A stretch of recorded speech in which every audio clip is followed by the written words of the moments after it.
In this game, you want that swing long. You want that bat behind you and generating leverage and power right here. And the best key to me, one of the most important keys, is to have your chin over your shoulder. And I like to show you a little exercise. This really has nothing to do with hitting, but it will make you a better hitter. You should be able to do this. See how I practice this at the gym. I perform this exercise all the time. It helps you for throwing with your right hand because it's allowing me to have maximum extension when I throw the ball. So once you learn how to do this, you can get your arm back really far once you have your body trained. And in fact, that's what I do at the gym, is I go like this because then I'm getting these muscles all flexible. And if you start here and end up here, you got a long swing. Look at where I start. Look where my shoulder is where I start too. It's really back there. When it finishes up, it's way over there. It's almost a 360-degree rotation. And if you don't have that rotation right now, excuse me while I pick up my bat, you can get it through flexibility training at the gym or at your house. You don't need a gym to do what I just did. This is great exercise. And don't discount what this can do for you because it's going to lengthen your swing, and that's what you're trying to do, make that swing as long as possible. Where you need to get is, let's say you got a stance like this, where you need to get is right here.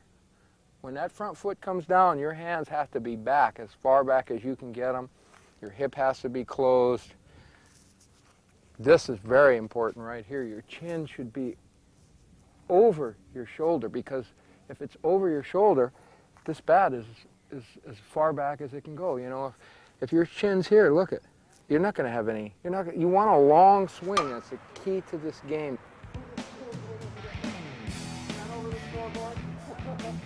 The 4 biggest problems that I see hitters making and how to correct them. Number 1, lack of arm extension. Here's what I see time and time again. People hitting like this. Look at this from this view. People hitting like this. There's no arm extension. You can't break an egg swinging a bat like this. What's this? You don't swing a bat like that. You swing a bat that. Look at a side view here. Watch where my hands go way out there. My hands are out there, the bat's behind me. Last thing that comes through is the bat. See where my hands are? That's arm extension. Notice my elbows. They can't be any further out from my body. They can't be. They're totally straight. That's arm extension. The way you correct it is in your stance. Make sure that you have these are your lats, your lat muscles. Don't have them all jammed up in here. If you have problems getting an extension, if you're standing there like this, it's promoting lack of extension. You're just going to stay. Get your extension right here in your stance. It's a lot easier. If I've already got my arms out away from my body, pull back, all I've got to do is just make a straight line from where my hands started to right there. And let the bat, your hands will go out as far as you can go, and the bat will turn. Don't worry about it. Throw your hands at the ball. That's another way of saying it. Throw them, throw them, throw them, throw them. I can't tell you many times. Throw them. Throw your hands at the ball. Second biggest mistake I see being made is the lack of timing between when your front foot comes down and when you start to swing. Here's what I see. This is wrong, wrong, wrong, wrong. Guys in a stance. You have just totally negated the lower half of your body where your mass is, where all your muscles, all your strength. My legs are way stronger than my upper body. By doing this, I've completely taken my lower body out of the equation and I'm swinging with my arms. I mean, how much power are you going to have? There is a delay, and I want you to know that. There's a delay. When your front foot comes down, it's 1, 2. Now watch. But the delay is ever so minute. It's not a half an hour like this. It's like this. 1, 2. Ball comes, 1, 2. Look at it, right on. Now watch my hips. My foot comes down, my hips open up, here comes the bat. It's a 2 separate motions, but almost is the key word, simultaneously, but not. 1, 2. See that? Play it back in slow motion if you didn't see it. Bat way back. 1, 2. That's very important. That timing that I just showed you is feet and feet and feet, and I mean feet and distance. You're never going to have any distance. You're never going to have any power. You're never going to scare anybody if you go 1, 2. It's pa-pa. Look at any good hitter. Look at any major league hitter. Look at any great softball player. You'll see pop-pop. 1, 2. Grab me. Ah! Like a toy. Come on, grab me, you little fuck. Come on, bitch. Get over with me. Put you on too. I'll Come take on, you bitch. too. I did.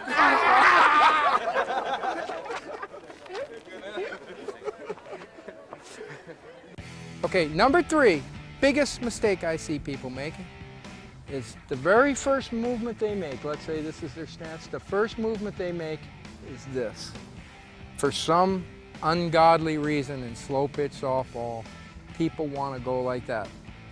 And you've seen my television show, Ultimate Softball. You've seen any of my other videos. I'll always use this example. You know, I don't know, Muhammad Ali, Sugar Ray Leonard. Do you think they punch like this, pulling their shoulder back? You punch like this. There's no difference between a punch and a swinging of a bat. Punch, transfer your weight. My weight's all going forward. You don't throw a punch dipping. I mean, what are you going to hurt? Yourself. You can break your back maybe. And I know that one of the reasons is the ball's coming in at a high arc and they try to, like, you know, get the same arc. And as soon as you dip the rear shoulder, and this is why I'm so against it, you're striding with all your weight here. That's the worst thing you can do. You're going to have an uppercut, and you're going to have all your weight on the foot that you're trying to transfer your weight from this foot to the front foot. You're doing it exactly opposite, and you've got a big mess on your hands is what you're going to have. You're never going to drive the ball. You may say, well, yeah, I do this, and I hit home runs. You probably do hit home runs. You get real good spin on the ball, and it goes out. But I'll guarantee you don't drive it out. You don't hit rocket line drives 300 feet like that. You can't do it.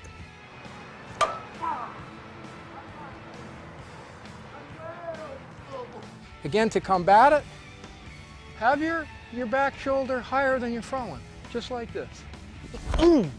See, look at how my weight is ending up forward. I'm not back here. At my size, if I swang like this, you could just take this bat and fling it right into the fence, because I am terrible, useless, and probably you are too. Be aware of that. And again, you've always heard me say this. Videotape yourself. Draw that imaginary line right when you hit the ball, right here. Where's your shoulder? Is your shoulder all like this? Is your weight all C-clamped on your back foot? If it is, stop, stop, stop. Figure out what you have to do to correct it, because you will never attain the level of talent that you have doing that. You will not do it. You will not show me a good player that does it. Why? There isn't any. The fourth thing that I see people doing wrong is, this is going to be kind of, maybe you've never heard this before, but I've noticed, and I take films of all the great players. I have a library of every great player that from now and from the past, softball player and baseball player for that matter. And I look for common denominators in these players. You know, everybody has their own stance, everybody has their own way they grip the bat. Some grip it like this, some like this, I grip it like this. This doesn't matter. What are these common denominators that all these guys have in common? One of them is that your hands are pretty much, whether it's, let's say this is the grip they use, their hands are parallel to the ground, and by that I mean they're parallel to the ground. That's what I mean. In other words, they're not coming through the strike zone like this. This hand being higher up than my left hand. It's just like that, and it's not like this. It's like this, parallel to the ground. When your swing starts, you're parallel to the ground, because number one, that's how you can pop your wrist like this. This is how you pop your hands. If you have your hands like this, here's what's going to happen. This is what the bat's going to do. The bat head is going to come out right here. It's going to come out right here instead of throwing your hands like this and then the bat coming out right here. You lose everything you may have gained if you as soon as this hand gets higher than my left hand, bottom hand, bat's going to come forward. It's going to come forward. It's going to come forward back right here, and you're going to have no arm extension, a stupid little swing. Yeah. terrible. Okay, at the same token, if you got this situation, this will be what you have when I go back to problem number 3, which is dipping rear shoulder. That's usually what you get, that. You know, you're swinging kind of straight up. Again, you have no power. You have all your weight on your back foot. You want to keep your hands parallel to the ground, just like this. Just like this. There's the ground. There's the plane of the ground. There's the plane of your hands. Just like that. It'll promote good mechanics. It'll make you want to get up on your front foot. You're going to hit the ball with better drive. You're going to hit the ball with more weight distribution. You're going to be better. Practice all this stuff. Make sure you're not doing one of these or more than one of these things wrong. If you are, stop and correct. Do what you got to do. You ever play this strip co-ed or something? Oh, yes, we do. That's our specialty. How do you play Here that? in Phoenix, I've never Arizona, heard we about play it. strip How do you ball. do it? Well, You just get whoever- naked and flop around in the wind? No, whatever team scores, everybody on the other team has to disrobe one piece of their garment for each run scored. And then as soon Now, as 3 outs, the other team goes out to the field. Would a and bra count as one item or two? Come on, someone. The question is, somebody makes a great play out in the outfield or defensively, and invariably they come up to bat and they get a great hit. What's taking place there? What's making that happen? And to a large degree, to me, it's confidence, because and it comes down a little bit to ego. You've already made a great play. Everybody knows you can play. You just made a great play. You're on a roll. You're telling yourself, I'm on a roll. They can't get me out. And you know, when you feel they can't get you out, they will not get you out. That's why I've started off this whole television show with the mental aspects of hitting, because it comes down to what you think. What you think is what's going to happen. If you come up there, I hope I can get a hit. You think you're going to get a hit? You come up there, they cannot get me out. And I know anybody that's played the game has had time when they've come to the bat and said, I don't care where you pitch it, where you play the people, I don't care what you do, you cannot get me out. And that's why they can't. And that's what I have to make you realize. And when you make a great defensive play, you get all pumped up, adrenaline's flowing.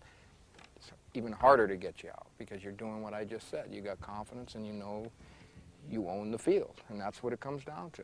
Would a bra count as one item or two? Come on, someone pick me up right now. Check it. And you were down to no bra, if I remember. I did not have a bra. Did you have a shirt on? Yes. Yes, but she made sure she played second base. And when I ran, Pull hitter up. Whoa, whoa, whoa, whoa, wait. I don't like it. This week's offensive tip's about assessing the situation and having a plan. And it's clear right here. They have the whole team switched over to left field. She's looking right down the left field line. If she hits the ball down that line, she's hitting it into the teeth of the defense. She's got the two best players on the field probably defensively at short and third jammed up together. You got left fielder, left center all jammed up over there. Over here you've got a great first base person and nothing else. That's where look at the room out there. I mean, it'd take you all day to cut the grass out there. There's nothing out there. So why would you hit the ball down there? And to me, this is one of the greatest lessons there is in this game. Take what they give you. Don't try to hit the ball into the teeth of the defense when you don't have to. There's a giant field out there. There's one person out there. If you don't feel you have the talent to be able to do that, you have to reassess the way you practice and change it, because like I told you in an earlier segment, you should go to bat and practice and hit 10 balls over there, 10 balls over there, 10 balls over there, 10 balls. Be able to use the whole field, because if you're a one-dimensional player, they'll figure you out and they will have the entire team right where you're hitting the ball, and you will really hurt your chances of being successful. Another great tip, where your head goes, I forgot. Another great tip. I forgot the tip again. I can't remember this. Let's talk about rhythm. Well, not the kind of rhythm you may be thinking about. Get some rhythm in your swing. You know, when you're taking your couple of little warm-up swings before the pitcher pitches the ball, there's nothing wrong with bouncing around a little, because that's how you want to hit. Is a lot of movements. It makes kinetic energy in your favor. You may have heard me talking about videotape yourself all the time. I'm saying videotape yourself. Well, okay, cool. You videotape yourself. Now you got all this film. What do you do with it? I'm going to show you some keys right now that must be present in all good swings. So you take yourself on video, click it in slow motion, freeze frame, watch yourself, apply what I'm going to tell you right now on this telestrator to your swing. Get your technique right, you'll be a better hitter, you'll have more power. The very first thing in your video when you watch yourself is when your front foot comes down. Come down square. Make sure when you look at yourself that you're square or maybe a little open, but not like this, no way. Your front foot should be square to the pitcher, that is like a line like that from your toe over. This is being opened up, this line here. You don't want to stride like this, because look what happens, my shoulder's opened up. I've already spent my shoulder rotation before I've even started. Another thing that's very important is when your front foot comes down square, your hands have to be far back. If your hands are like this in your videotape, and this is where that clicking's important, your hands have to be back here because it gives you a real long swing and allows you to generate as much bat speed as you can. You don't want your hands in here like a baseball player. Okay, now when you stride and you've already checked your front foot square, at that same time you got to make sure that your shoulder is closed. If you come down with your shoulder like this, forget it. And by having your front foot closed, you're almost ensuring, you're almost guaranteeing that you're going to have your front shoulder closed. But be aware of it. You should really take some video with the camera right behind the pitcher as he's pitching to you, because then you can see a straight-on view of where your shoulder is. If you come down like this, forget it. Make sure you're down like this. Notice my chin is way under this shoulder. The next key that I want you to be aware of, very important, is when your front foot comes down, what is the timing lag between when your front foot comes down and your hip starts to rotate? As soon as your front foot comes down, your hips come through, but it's not at the same time like that. Or it's not, which is a much bigger problem, and this is what I really want you to watch on videotape. Your front foot comes down and there's a pause, and then you go like this because you've given up all your momentum. Your forward weight shift is wasted. When you view yourself on video, make sure your arms are out there like that, not in here. This is definitely no, no, no. You have to get that bat out there like that. Look at where my arms are, far out as you can get them. If you don't have them out there, you're costing yourself big because you're taking away leverage. And law of physics is the more leverage you have, the faster the bat goes. So get the arms extended any way you can, and the best way I know of, and this is the best advice in hitting to me, is to throw your hands. Just throw them. Literally throw them. The bat's not going to come out of your hand. Throw them. That's what throwing them means. Doesn't mean going like that. Throw your hands at the pitcher, at the ball. Just throw them. And you will have arm extension. Don't hold the bat too tight, and you'll have arm extension. After you get your arm extension, get your hips out there, what you want to do is hit the ball with your entire trunk rotating. You got a lot of mass there, and you'll be giving up a lot of power by not using complete shoulder rotation. That's one of my problems, and we're going to look on this telestrator. I've had an injury in my back, and I got in the habit of like swinging like this with one hand because I'm trying to protect this injury, and I've got to correct that, and I'm going to try to do that today. But basically, when I say shoulder rotation, you know, you're starting, your front foot comes down, you're close to the pitcher. When you end up, you're like this.